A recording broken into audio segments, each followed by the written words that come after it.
This week has been a week of budgets. Glasgow City Council has set its budget, but I will let the councillors perhaps speak for themselves on that. But in the Scottish Parliament, we set the budget, which is quite an open process in Scotland compared to the UK. UK is very secretive, basically take it or leave it. Whereas in the Scottish Parliament, the government presents a budget. It's widely debated by the Parliament as a whole in the different committees. And then this week we came to what is called stage 3.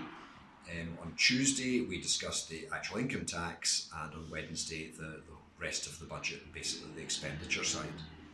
So in the end of the day, it's been agreed that income tax should increase slightly, especially for those who can afford to pay more.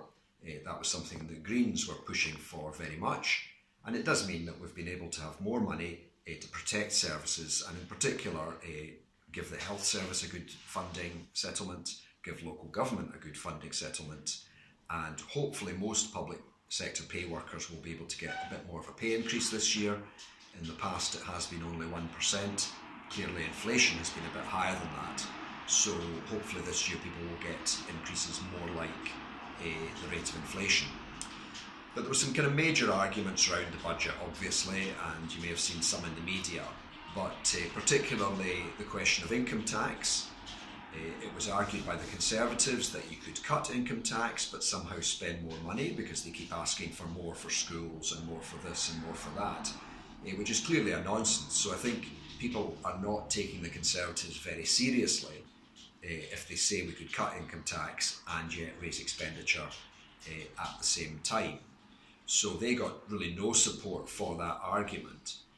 I think more disappointingly in a sense was Labour, who in many ways would agree with the other progressive parties, if we include the Lib Dems and the Greens and the SNP in that.